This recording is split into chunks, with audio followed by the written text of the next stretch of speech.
Hello, and welcome back to the fourth episode of our weekly podcast Tinker Talk, where we discuss the FA Cup, the Champions League, and this week, pies. I'm Matthew David, and I'm joined by the Tiki to my Taka, Josh Andrews. Hello, Josh. Hello. How are you? I'm good, you? Yeah, can't complain. Good. So, who ate all the pies? That would be Wayne Shaw, the substitute goalie for Sutton in their FA Cup match against Arsenal, where he was also found in a bar at half-time. I did not know that. Yep. It was there where he found out about the bet, the odds on him eating a pie at some time during the game. I think when all the substitutes had already gone on. Yeah, he had odds of 8-1 on him to eat a pie at some point, I believe, during the match. And once he knew he wasn't coming on the pitch, he did, on TV, in front of many people. Yep, and he's gotten a little bit of trouble for that, hasn't he? Yeah, a lot of discussion over whether or not rightly. What do you think? Well, I mean, if he's found out about a bet that lots of people have made because of the bookies making odds on these kind of things, I mean, that is a form of sort of fixing. I don't even know if it's match fixing, but it's still fixing. Probably be bet fixing, I guess would be the word for it, but yeah. See, the problem with this is, if he found out about the odds, then whatever action he took thereafter would be him doing so, knowing that a bet could go either way based on it, right?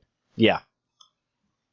So does that leave it as his fault, or would it be because of the bookmakers who generated the odds to begin with? I think either way, and I think, you can talk about whether it's the, bookmaker's fault for making such a silly bet or his fault for, playing into it in the first place. At the end of the day, it's just a bit silly.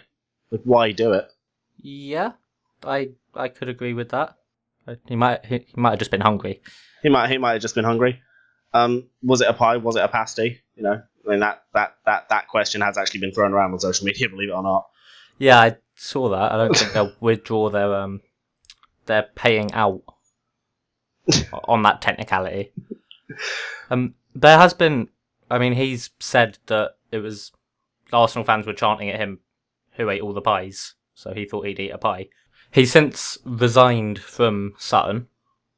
Sure. Whether or not forced to is kind of up in the air. Probably was, but that would be speculation. Allegedly. Yeah. Yeah. Do you think that's kind of the right attitude from Sutton? Do you think that's the right response if that is what's happened?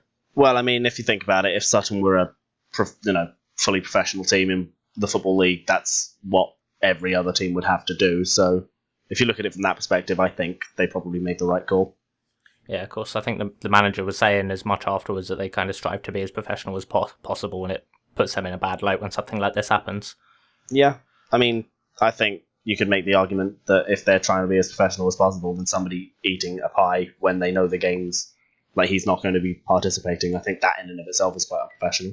Yeah, of course. And in terms of making themselves look as, putting them in a bad light, they definitely didn't do that on the pitch.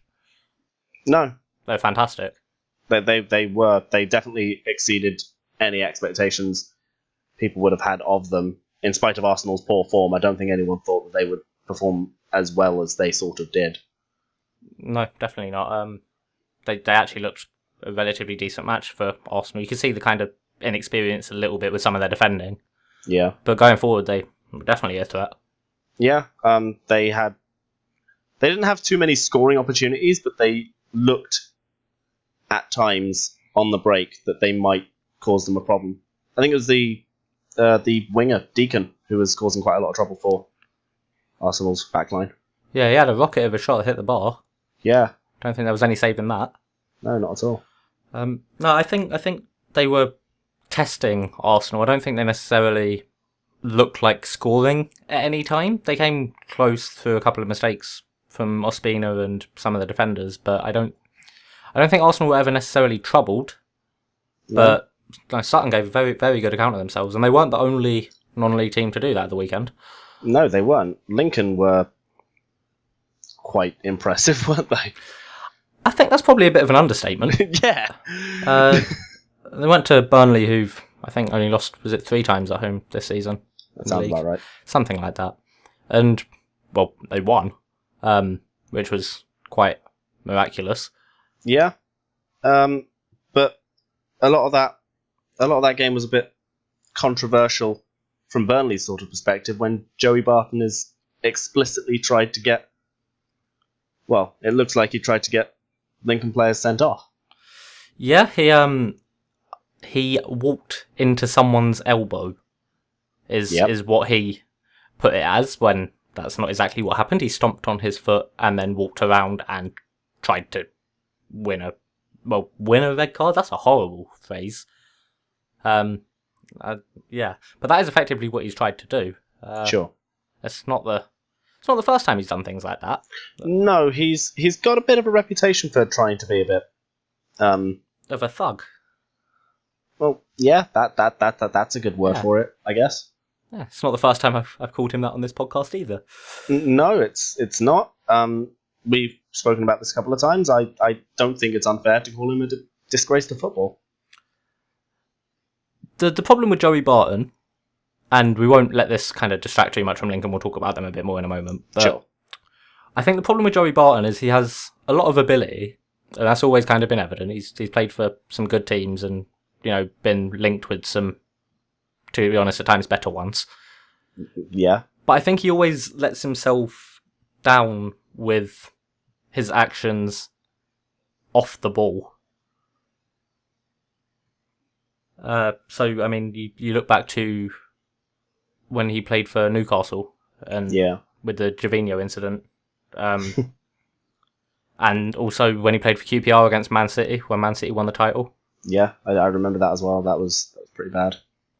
Yeah, so I think he's a player who, as much ability as he has, he's going to be remembered for the bad things, and he's not going to be remembered for anything but them, really. Well, I mean, the French accent when he joined Marseille for a short while, he'll be remembered for that. Yeah, that was comedy gold. I think him and McLaren are in a league of their own on that one. Yeah. But back to Lincoln, they were solid defensively, and they've earned a big money match at the Emirates. Yeah, absolutely, and that's got to be huge for a club like that to be in the quarterfinal of the FA Cup. Yeah, to excuse the cliche, it's the magic of the cup. Yeah. Do you think they'll give a good account of themselves? I would imagine so. I can't imagine a team going to the Emirates and not trying to sort of play football and not trying to act. I mean, that's an obvious sort of statement, but like, you can't imagine they'd go to the Emirates and be afraid when they're in the quarterfinals. If they win that match or even like get a replay, any positive result that they get from that match, and they could potentially end up going to Wembley. Yeah, definitely. That's huge. I mean, or at least in the draw for the semi-final. Yeah. Which, in itself, it's ridiculous to talk about for a team that's, top of the National League. In fairness, they'll probably be in League 2 next season, but yeah, I think it's great for the kind of game and the feeling about it in the country that there's a couple of teams like Lincoln and Sutton who have given such a good show of themselves against much kind of more renowned opposition. I completely agree. I think it's one of the few things that people forget about the FA Cup because a lot of like the people you speak to, especially fans of like Premier League teams, they'll sort of like look at the FA Cup and think of it as a less important tournament. But when you look at teams like Sutton and Lincoln who go this far, like it's huge for them. Yeah, they give it their all. Yeah, because they're usually kind of like local clubs as well, like local fan base, and kind of come to every game and get a few thousand tickets sold, maybe. I mean, yeah, some of the kind of most resonant. I think resonant's a word. Resonance is a word. Yes. Yeah, the top kind of memories for me of the FA Cup. I think of teams like Havant and Waterlooville when they got through, played Liverpool. Sure. You kind of Crawley when they played Man United. You remember the non-league teams who kind of put up a fight. Mm-hmm. And I think Lincoln and Sutton will definitely be remembered fondly. Yep, absolutely. And it's always nice when you get this far in this particular tournament and it's not just the top teams. But Yeah. there's a couple of outsiders that everyone can sort of get behind, regardless of whether you support them or not. Yeah. Yeah. It's I mean, as you say about the top teams, it's starting to look like it's going to whittle down to the top teams kind of being the last four. But I mean, you say that. I mean, yeah, I mean, Lincoln could cause an upset. Millwall could cause an upset. But yeah, I mean, you would expect that it'll be Tottenham, Arsenal, one of United and Chelsea, and then City would be in the last four. yeah, you would expect so. But I mean, the quarterfinals, and it's a late stage of the tournament, and here's hoping that one of the underdog teams does at least put in a really good showing. I mean, that would be fantastic. How great would it be to see a non-league team lift the FA Cup? Well, it'd be. We'll talk about that more if and hopefully when they get to the semis and then the final. Yeah, that would be great. Great. But speaking of really exciting tournaments where crazy results happen on a constant basis. Nice segue. Yeah, I do try. Man City versus Monaco was an incredible game. I think that's underselling it, in all honesty. Yeah. Yeah, superlatives are lacking. Yeah. What can you say when you see a team as good as Man City, as good as Monaco, who concede that many goals and it be that entertaining, that end to end? It's a sight. It was such an entertaining game. Yeah, it was. It was really good.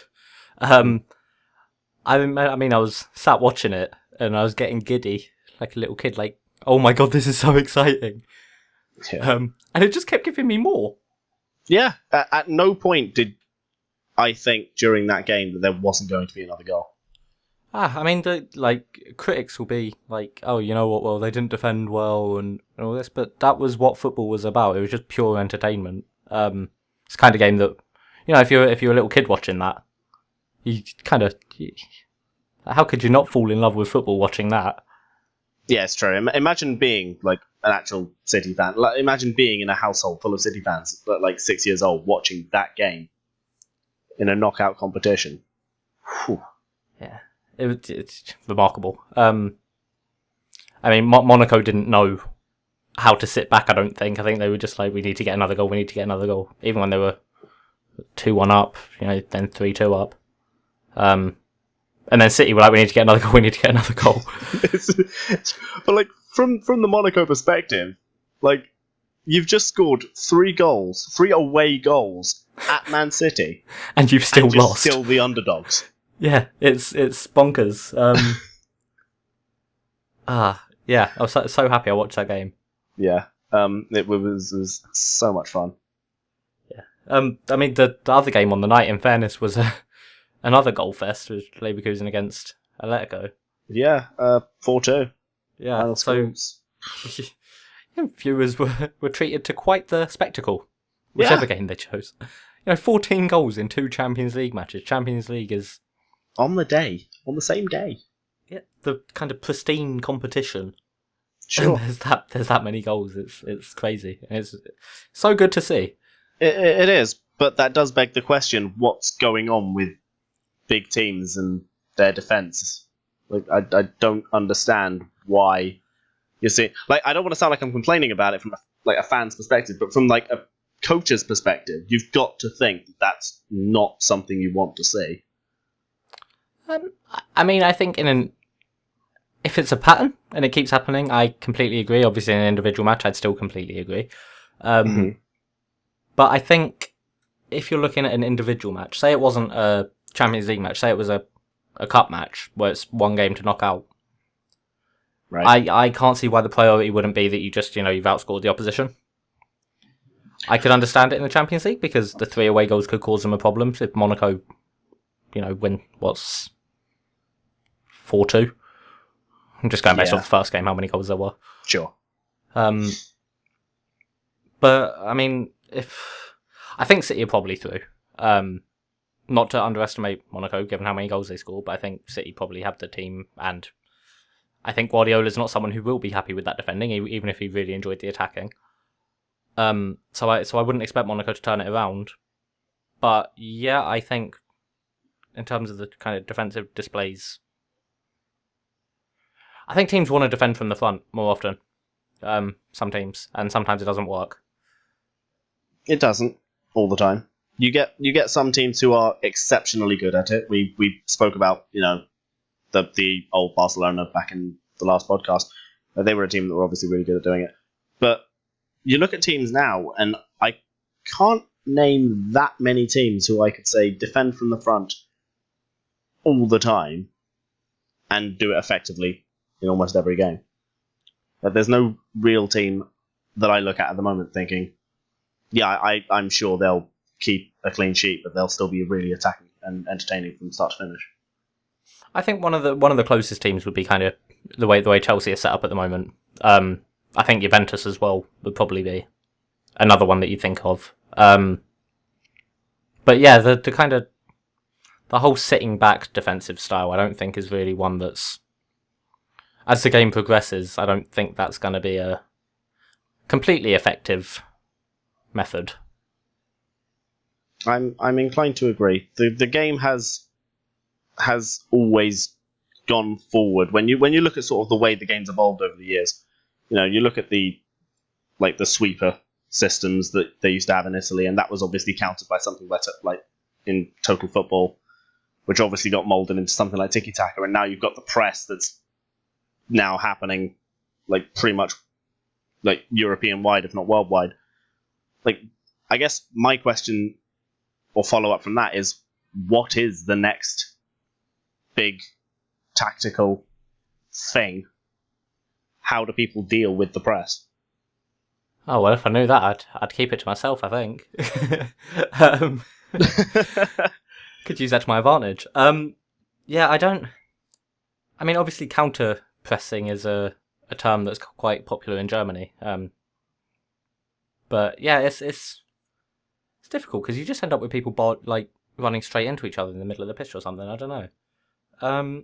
That'd be entertaining. I'd pay to watch a game of that. I don't think it would have the same quality factor that I generally like to see in football, but sure, we can talk about different different adaptations of the game we all love. Sure. No, I don't know what's next, because I mean, I think there's probably a couple of visionaries every generation or two who kind of see where football's going and introduce it.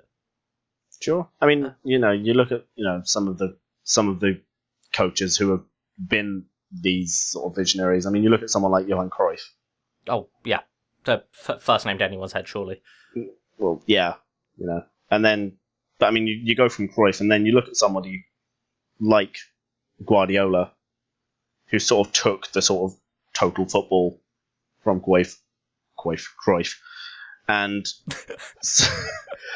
sort of molded that into, I don't want to say tiki-taka because I know it's not the term that he likes to use, but like the very sort of like quick passing style that he's like obviously pushed forward. And somebody like Klopp now, again, doing the press, the what was he called it, the gegenpress? Gegenpressing, yep. Gegenpress. Yeah, I mean, who's the next visionary? And these are all big sort of like questions that nobody has the answer to, but it's really, really sort of like interesting to think about. Discussion point. Yeah, because I think within each kind of I talk about the kind of major visionaries. So we mentioned Cruyff, or Cruyff. Cruyff, yes. But I think there's also kind of the people who maybe go under the radar a little bit. So like obviously we talk about Guardiola. Right. And behind him, obviously, we think of Cruyff immediately.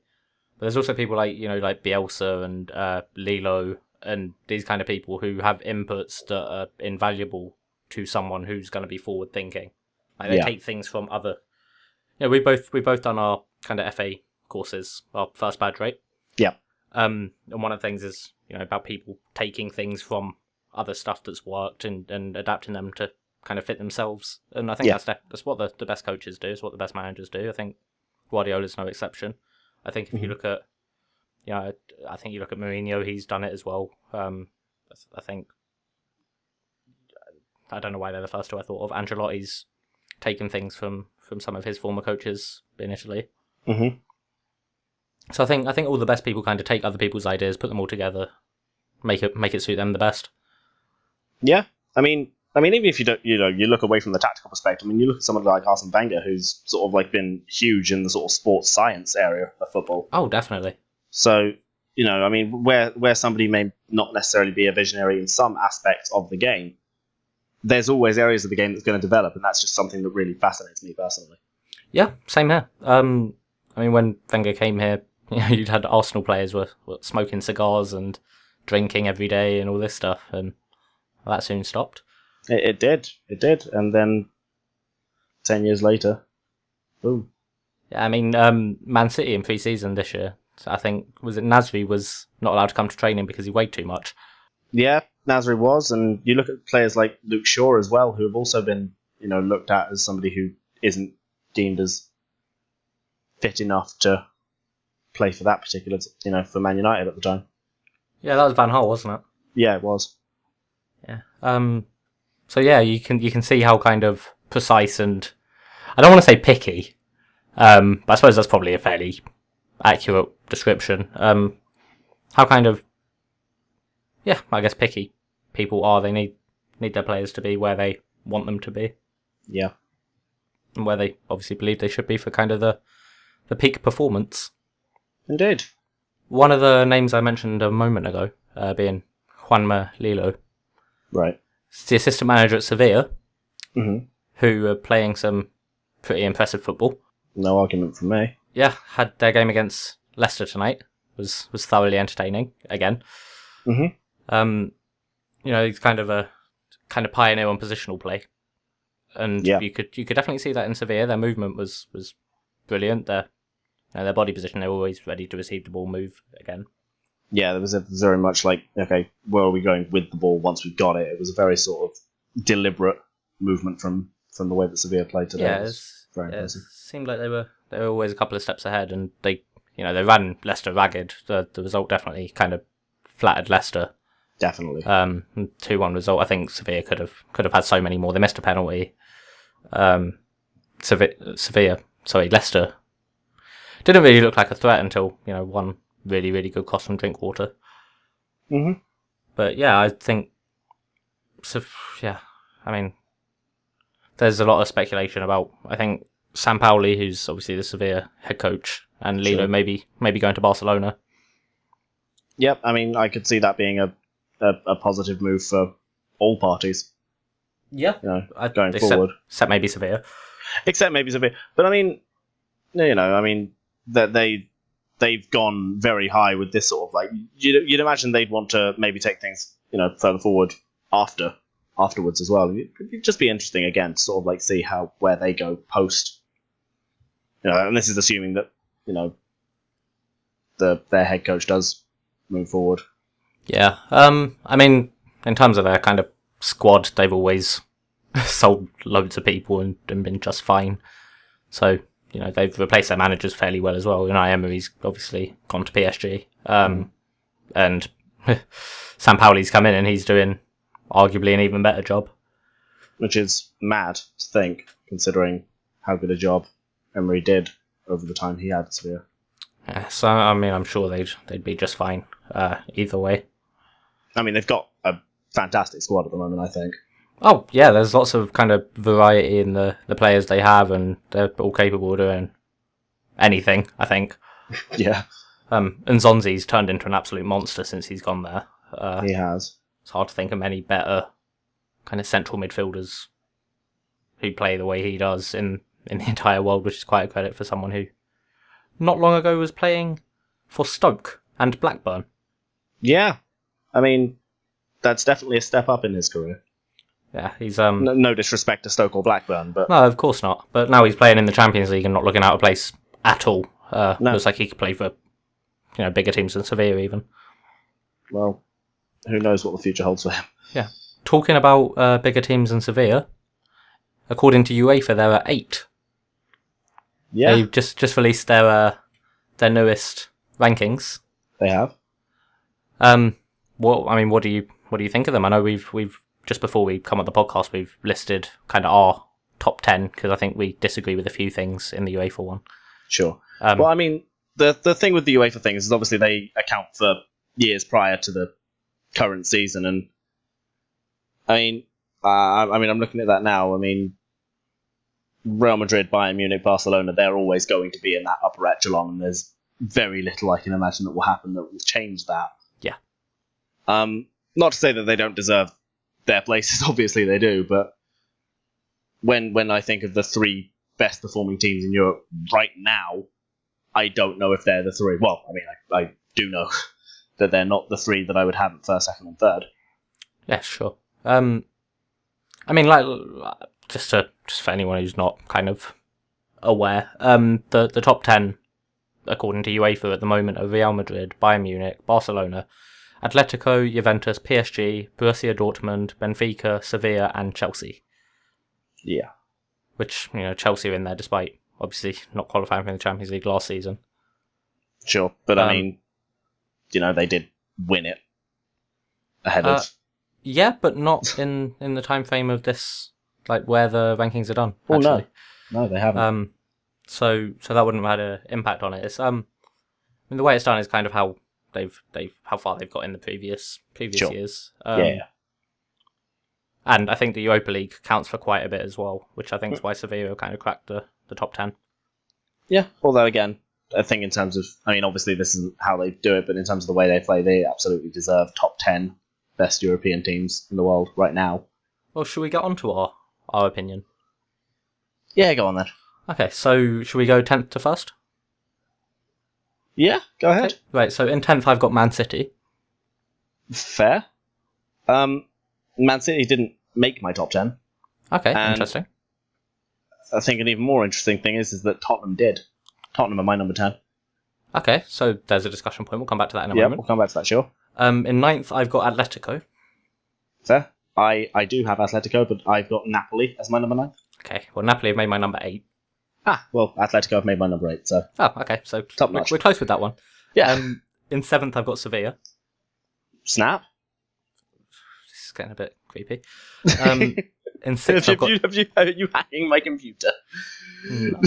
No. In 6th I've got Chelsea. In 6th, and this is probably going to be controversial, is Barcelona for me. They're not too far off that for me, they're 5th. And Chelsea are 5th for me. Okay. In 4th I've got PSG. This is getting a bit worrying now. Okay. I take it you've got PSG there as well. I've got PSG as my number 4. Okay. In 3rd I've got Real Madrid. In 3rd I have Real Madrid. Right, so I'm pretty certain we've got the same top 2. It's just, is the order the same or is it swapped? Well, Place let's your bets find out. now. No, everyone has 5 seconds. Let's just give them the 5 seconds, okay? Okay, so in 2nd I've got Bayern. Nope, I have Juventus. Ooh. And in 1st I have Juventus. And I have Bayern. Okay, so we'll discuss some of our placings in a moment. We'll start with the bottom one. I've got City instead of Tottenham. Sure. Which, funny enough, is the only difference in our lists in terms of the actual teams. Why have you gone for Tottenham? I think... I will quickly preface this entire statement by saying that I think City will overtake Tottenham very soon. Okay. But I do think in terms of the sheer balance that the squads have, I think Tottenham have got it just a little bit better.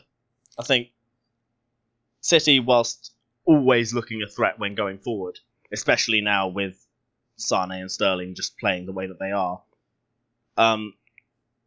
they still do sometimes look a little bit shaky at the back. I mean, they conceded 3 goals against Monaco, so I don't think that's an unfair thing to say they look a bit shaky at the back sometimes. Whereas Tottenham still, to me, look like one of the strongest defences in world football right now, and they're still pretty mean going forward.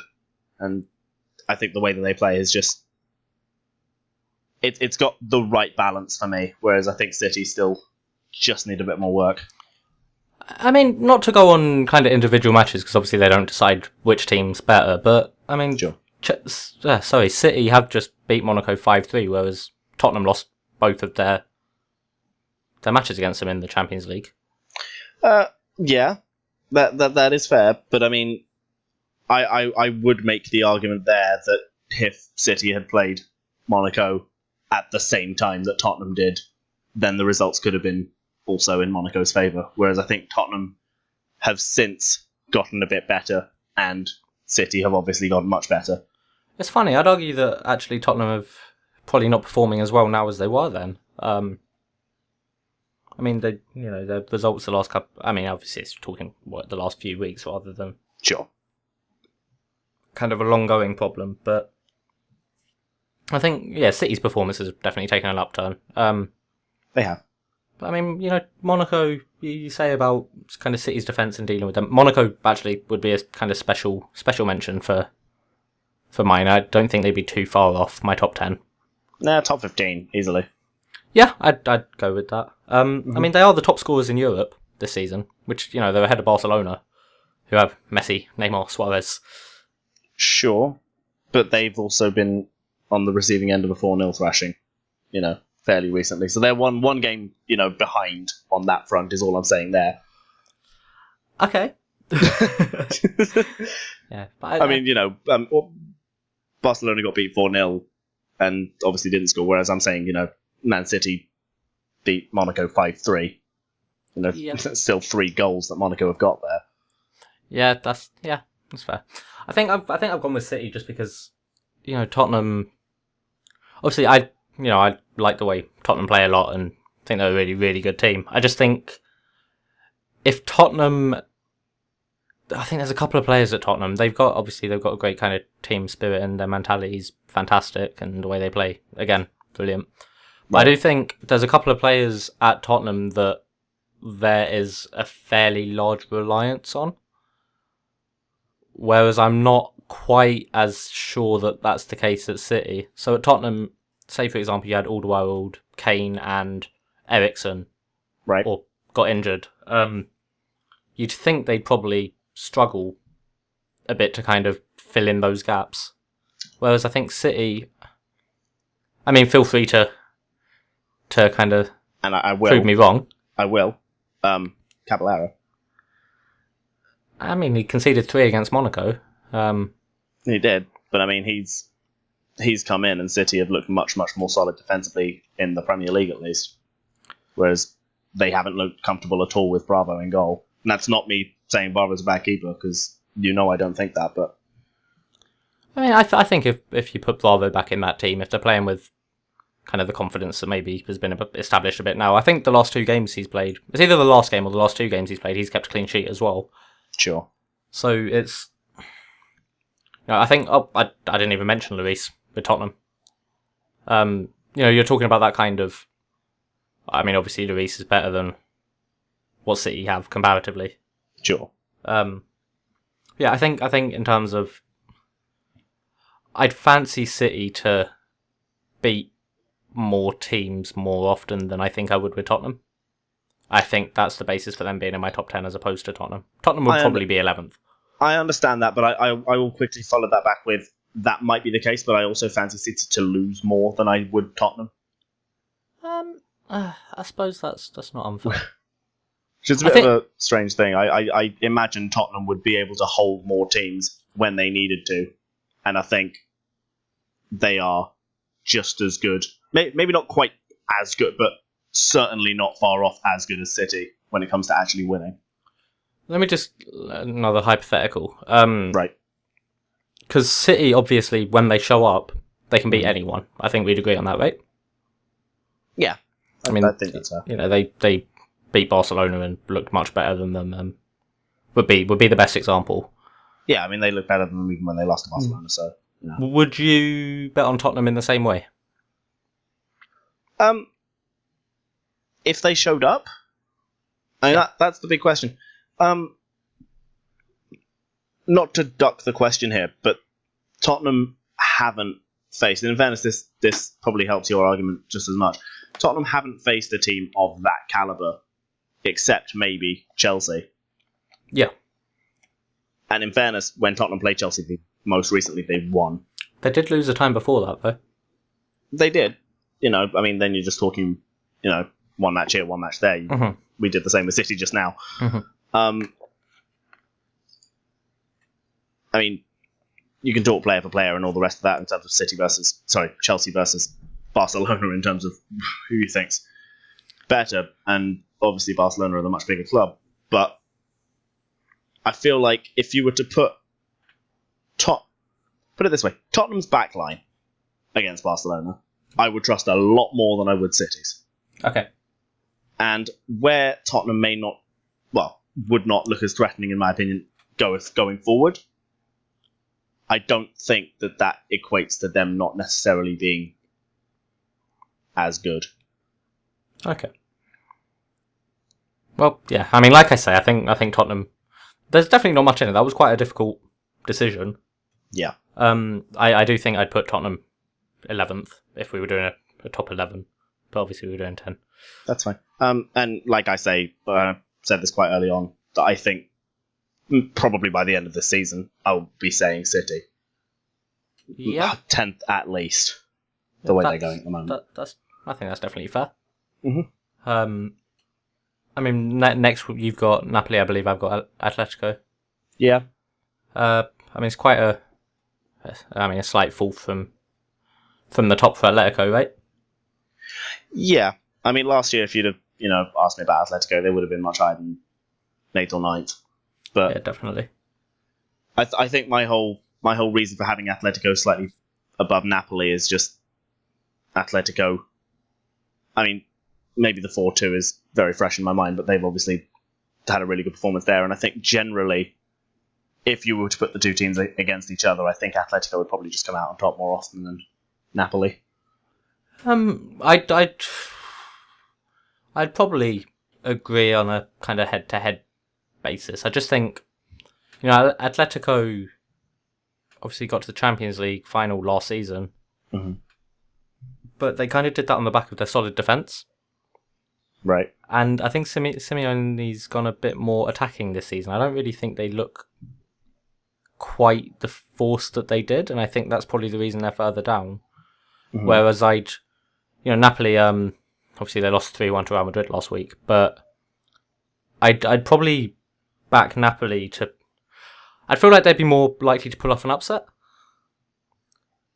And again, this might be a kind of personal style over substance kind of view.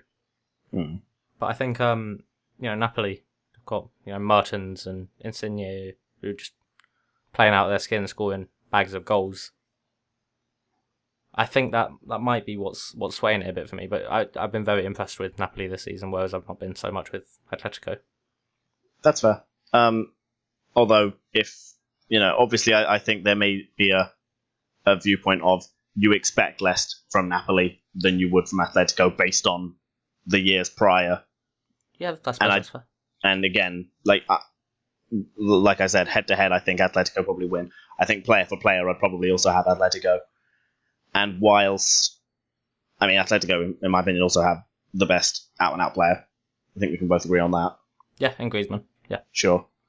And I think if you look just at the individual strengths of the team, I know, again, you're looking at a team who aren't quite playing as well as they have done in recent seasons, but you look at someone like Griezmann, you look at Oblak, you look at Godin, these are still top players, and most, like those three, I think, would get into most teams in the world, whereas I couldn't name a single player from Napoli who I think that about. I think that might be a little bit unfair on Mertens, because I think this season he's been phenomenal. And based on the way he's playing, I think he'd definitely be knocking on the door at any team in the world. But I think I don't know if this is. I think we were talking about how football's kind of progressing, right? And I think we look at PSG and Juventus and Bayern. They've got the kind of the flexibility and the options kind of tactically to do what they want. Sure. And they've got the kind of players to do that. I think Napoli is like a lighter version of that. In that they've got that kind of flexibility and maneuverability in how they play. Their rotation diet, is this what you're telling me? I mean, that wasn't exactly what what I meant, but yeah, I think Napoli are kind of a progressive team who, I suppose in the same light as Sevilla, really, don't really have the same kind of pulling power and all that, but they've just kind of built a really good squad that can kind of do what they need to do and how they need to do it. Yeah, no, I completely get that. And, who knows, in a few years' time, again, we could be looking at Napoli as one of those teams that have broken into that sort of like upper echelon of top teams in the world. Yeah, it's possible, definitely. Mm-hmm. So next I've got Sevilla and Chelsea. Yep, and I had Sevilla with you. It was the next two we disagreed on were Chelsea and Barcelona. Oh, of course, yeah. Yep. I mean, talk about Sevilla. Obviously, we talked about them a little bit a minute ago. I think their record in the Europa League was kind of stands out, but I think in the Champions League this season they've been really good as well. And obviously in the league, they're still pushing Real Madrid and Barca for that title. Yeah, and from a neutral perspective, I hope they win it. Oh, definitely. Honestly. They're just they're complete breath of fresh air, really. It's another, like I said about those kind of teams, but it's another one where they're really progressive and want to win the ball back and want to attack you, and it's great to see. Yeah, I agree. So Chelsea, Barcelona, we have in different orders. We do. And again, I acknowledge that this might be a bit. I don't know if this is gonna, that would initially come across as something like maybe like English bias or anything like that. I just think that, and this kind of going back onto what we were talking about earlier about defenses being quite a lot weaker in Europe right now. I think if you put this Chelsea team in the Champions League, they go very far on their defense alone. And I think carry on, finish your point. I think stylistically, and I don't want to talk about Chelsea player for player because I don't think player for player justifies how good Chelsea really are at the moment. Mm-hmm. Yeah. But you look at the way that they set up, especially since they've gone to their, since they've gone to their 3-5 back, whichever way you want to look at it. Yeah. They outnumber they've outnumbered all their opposition in every area of the pitch since going to that formation. It's just something that's really impressive to watch when you think, okay, well, this was a team last season who were 10th in the Premier League. Yep. And obviously, like that doesn't that doesn't factor into the whole why I think they're better than Barcelona. But I just think with Chelsea being a team who've improved that much in that short space of time to that level, and Barcelona again, we've recently seen, over the course of this season, not have a season that necessarily they'd want to remember, and Messi, Neymar, and Suarez don't look as threatening as they did when they won the Champions League 2 years ago, last year even. It wasn't last year. It was Real Madrid last year. No, last year, as well. I mean, okay. Sorry. That was. Yeah. But I mean, do you know what I mean? It's like these three players are phenomenal on their own, but they'd be phenomenal in every team. And I don't think those three are enough to justify putting Barcelona any higher up. And I do think for the rest of, the teams, I think the Chelsea defensive unit, I think, is just that much better for me to put them ahead of Barcelona. Okay, I mean, I almost interrupted you earlier. Sure. I don't, and this is kind of not putting down Chelsea because I think a kind of testament is to any other season I wouldn't have wanted to watch Chelsea too often. I'm going to a Chelsea game soon. So that gives you a kind of idea of how much I think they've come on with Conte. Right. However, I still think for them to be in the top 5, my top 5, I would say are the 5 best teams in the world. Right. I think the problem there, I think there's probably a few too many questions from my perspective about Chelsea, and you said about them defensively. I think that's where my questions would be. And I'll explain what I mean by that. You've got Victor Moses at right back, or right wing back, Sure. and Marcus Alonso at left wing back. I think a lot of Marcus Alonso have done for a couple of years now. Victor Moses, I've been surprised by. He's been pretty good. But I talked a few weeks ago on the podcast about kind of his vulnerability. And I think Chelsea in the league, save maybe one or two occasions, and they have struggled with it on, against City, for example. I don't think they've had top quality wingers pressed up and challenging those two. Whereas I think someone like, say they came up against Barcelona, Neymar and Messi. I think Neymar would tear Moses to shreds. And I know it's not on a match by match thing, but I think we're looking at it based on the quality of the opposition they played against, right? It kind of affects our judgment here. And I don't think Chelsea have come up against a team where you'd think, you know what? I mean, the highest of any of the teams they faced that we've got on our list is 10th, right? Yeah. Barcelona, I've got Real Madrid in the top 3. I've got Sevilla in the top 10. I've got Atletico in the top 10. Mm-hmm. They've got to play all of those, and they've had to play all of those, and obviously test themselves against those. They've got kind of mixed results. So I think there's still a few too many question marks around Chelsea for me to put them in that top bracket. I think a lot of them. I think they're a lot better this season, obviously, than last season. I think they're definitely a lot more enjoyable to watch, but I don't think they're at that level yet. Well, I mean, you were speaking about how you think Neymar could, tear Moses to shreds. I mean, in fairness, because, you talk about individual player for player, and this is something I didn't initially think about. To be fair, we've seen Suarez tear David Luiz to shreds on multiple occasions. Yeah. So, not to, go back on myself, but I completely understand that particular point. I do just think that from a purely tactical perspective, Chelsea have more than one way to win a game. I don't think Barcelona do. That's a fair statement. I think the only problem is the majority of the time Barcelona's one way of doing it would win. And I think it would win more often against the top teams than Chelsea's multiple ways would, just based on the quality in the team. That's fair. So I think, to be honest, last season we wouldn't have put Barcelona 5th and 6th, would we? No. So I think it might, maybe from us it's just a reflection on how bad they've been in the games we've seen them recently.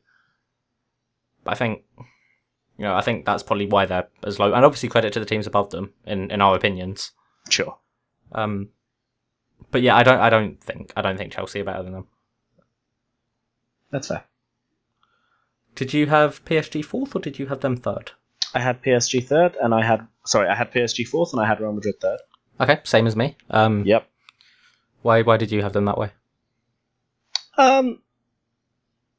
This is something that you and I said. Obviously, I think PSG right now are probably one of the most exciting teams to watch.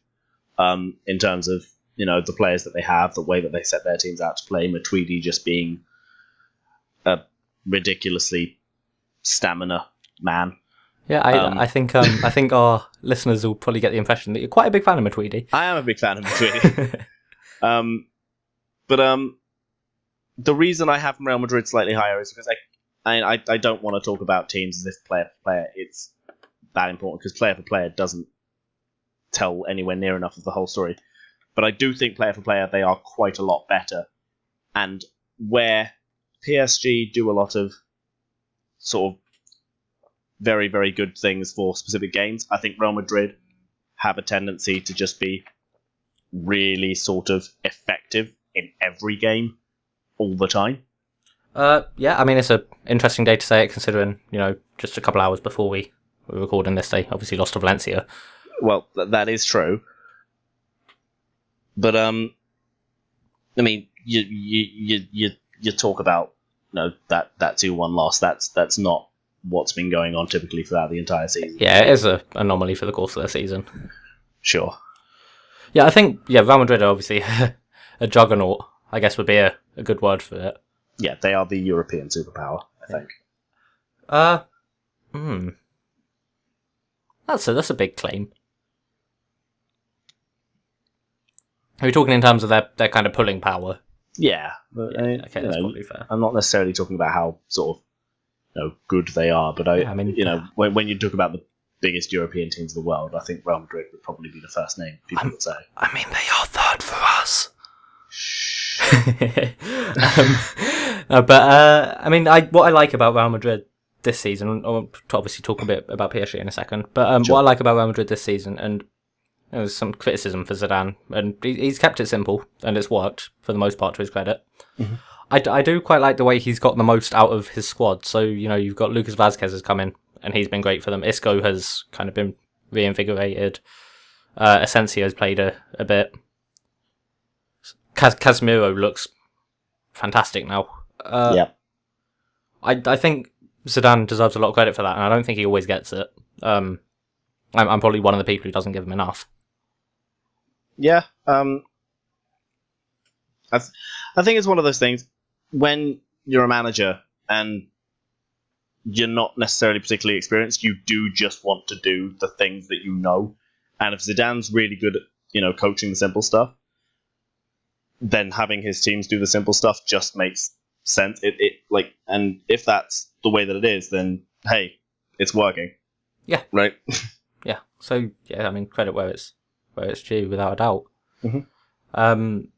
PSG, we've obviously talked about and kind of praised them a lot last week, so Yes, don't want to spend too much time on it again this week. But I mean, they might not be doing particularly great in their league at the moment, but I think that is a kind of, I said it last week, I think that's probably a bit of a process with Emery, and they're getting more and more used to his kind of methods and his approach. And I think the result last week was obviously a preview of what could come. Sure. I think I'll be honest, I think that result might have propelled them up a tiny bit. Yeah, that's probably fair. Just Would they actually, honestly, like just now, would they have been fourth without that 4-0 victory? They'd definitely been top 5. They'd have been 4th or 5th. I think they probably would have. I think they probably would have been 4th. Right. But I'm not as certain as I am now. That's a very fair answer. Almost a media trained answer. Almost. Speculation. I think PSG, as a preview of what they can do, what they possibly could do in the future, which I think might have kind of, if not propelled them into 4th place and cemented their position there. Sure. But I don't think they're consistent enough to have been in the top 3, because the top 3 are teams that have been winning and winning and winning and winning and winning. That's fair. I wanted to make a quick point just before we go on to, our top 2s.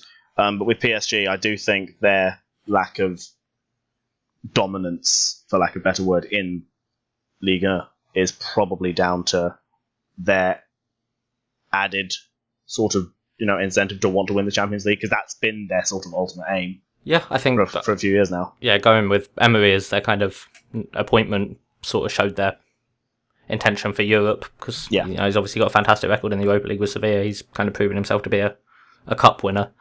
Mm-hmm. So I think the owners will be happy with how things are looking at the moment. We'll see how they obviously progress in the Champions League. Indeed. Our top 2. Yep. We have had in different Juventus orders. Top. I did have Juventus top. I mean, I'll get into why I've put Bayern second rather than why I put Juventus top. Go ahead. I think Bayern last season would have been top without a shadow of a doubt. The season before, without a shadow of a doubt, and the season before with some doubt. But I think Bayern under Ancelotti, I think, I said again, and I said last week, we keep making good points, I think. I said last Not week... to toot our own horns or anything. As if I'd ever do that. I think I said last week that they'd improved their squad and recruited well. Yeah. And they have, but I also think that in terms of kind of their effectiveness and their sheer dominance, and it's weird saying this, a week after they've won a Champions League game 5-1 against what's considered to be a big team. By some. But it's weird that I'm saying this, and I don't think they're quite as much. They don't seem to be as much of a force this year as last year, and I don't know if that's because they're having to get used to Ancelotti, or because the approach maybe isn't as rigorous. Obviously, I've not been in a training session, I don't know, but I think that's kind of the general kind of consensus, maybe, that Ancelotti's obviously he's a brilliant coach, fantastic manager, but I think the consensus is maybe he's not as in depth quite as Guardiola is. So whether or not it's a learning process, them getting used to it, slightly different style.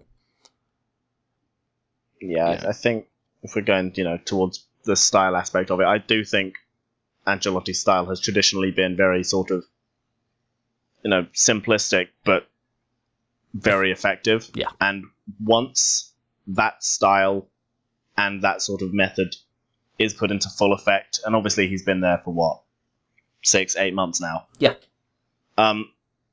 Give it a year, and I think, again, you're looking at Bayern as the absolute cream of the crop right now in Europe. Yes, they're not, as good as, they might have been last year, but I don't think that takes anything away from how good they actually are. It doesn't, but the reason why they're second and not top for me is because I think they're not as good, whereas I think Juventus are better than last season. I didn't think there was way too much in it at this point last season. But, Juventus went out and signed a world-class striker, and, improved their team, in other ways. They've kind of strengthened their depth and everything, whereas Bayern just kind of, they obviously added to their quality, but it wasn't any drastic changes that kind of progressed the squad. Yeah, no, I think that's probably a fair start. Yeah. A fair statement. Yeah, so I think the kind of dynamic of Dybala and Higuain and how rigid they've been. I was watching Juventus against Palermo last week, and the rage you could see from their defence when they conceded a goal. Kind of gives you an idea of kind of the standards that they've brought themselves to and are now used to.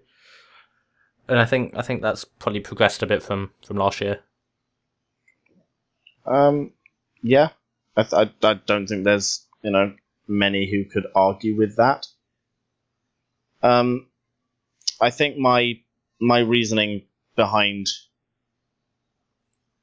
Bayern being ahead of Juventus is, one, I don't think there's too much in it in terms of how good I think the individual teams are. Sure. I think both teams are very comparable. Mm-hmm.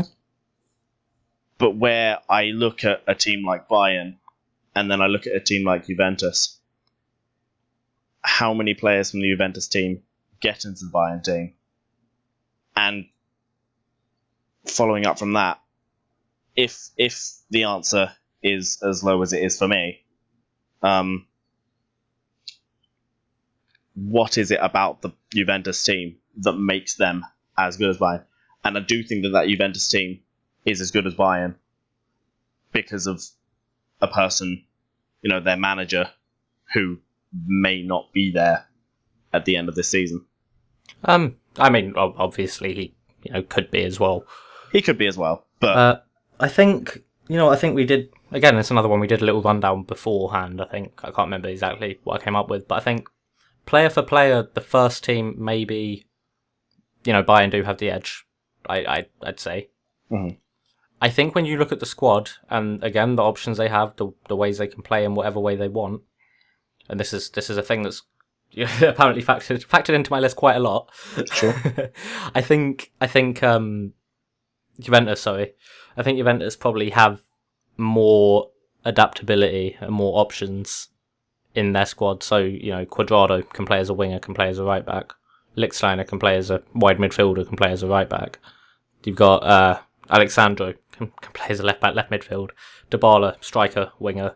Khedira can play more advanced, can play more deep. Same with Marquisio.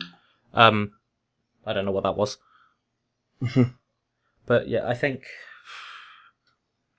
Not that Bayern don't have that flexibility. I just think that with maybe the managers they have, I think Juventus are more likely to use it and use it. I completely agree with that.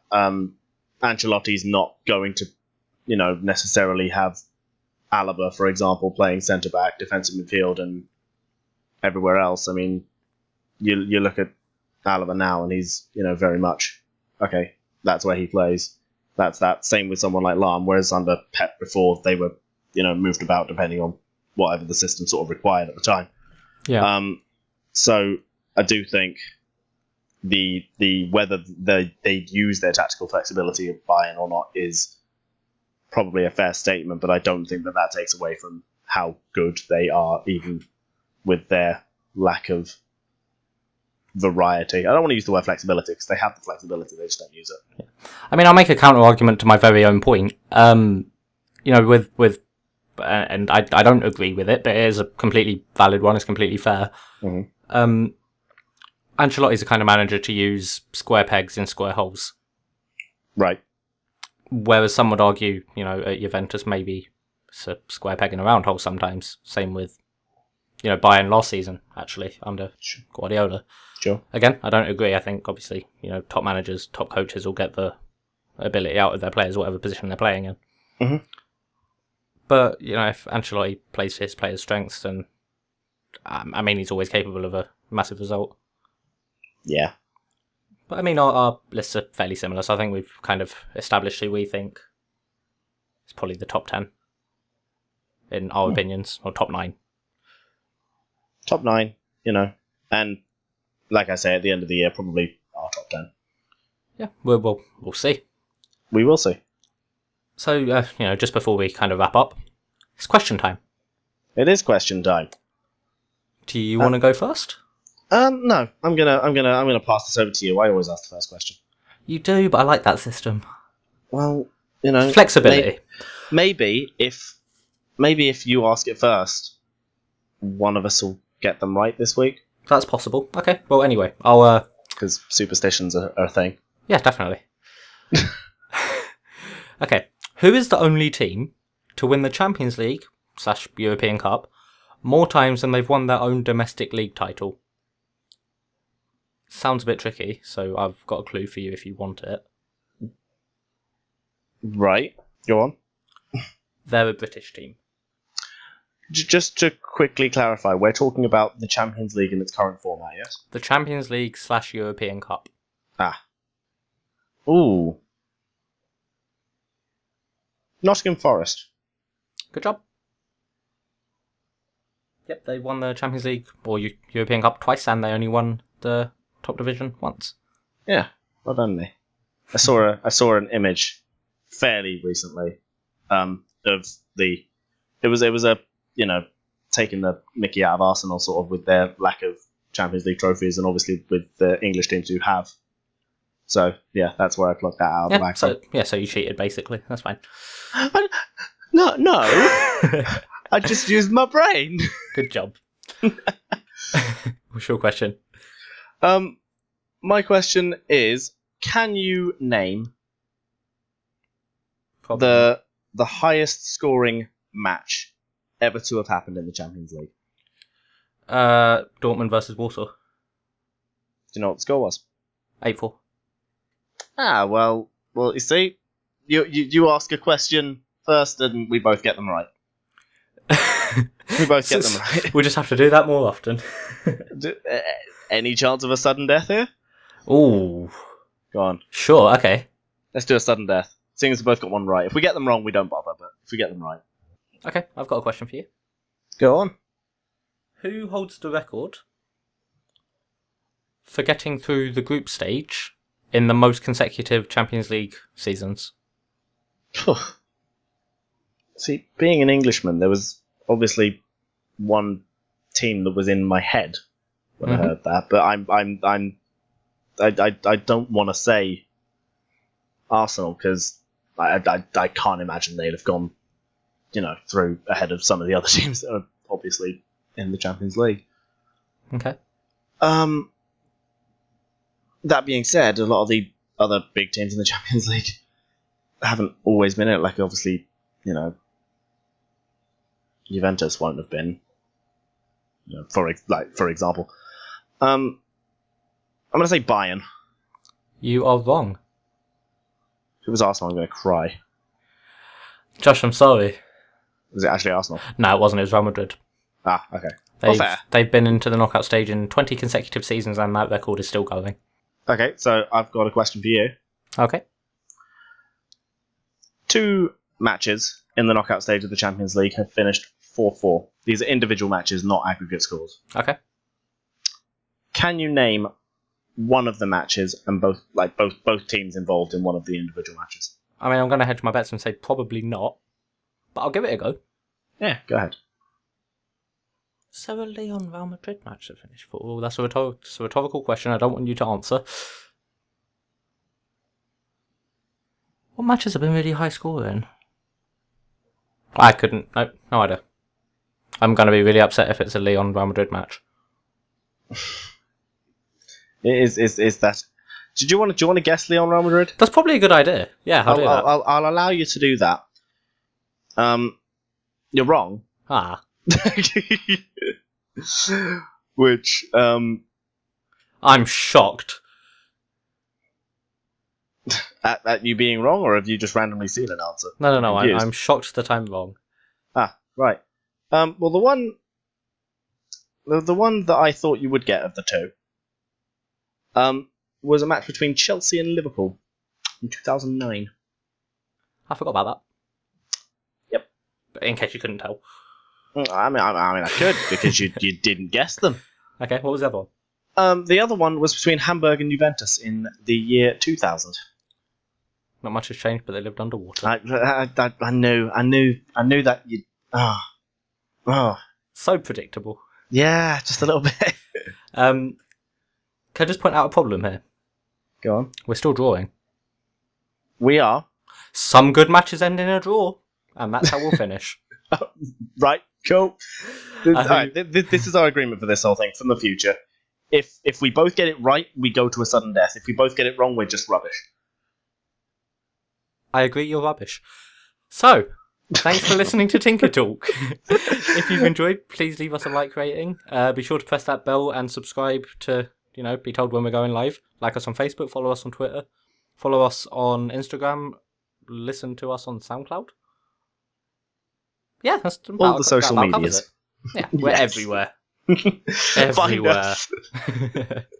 Hope you've enjoyed it. See you next week. Bye. See you later. Bye.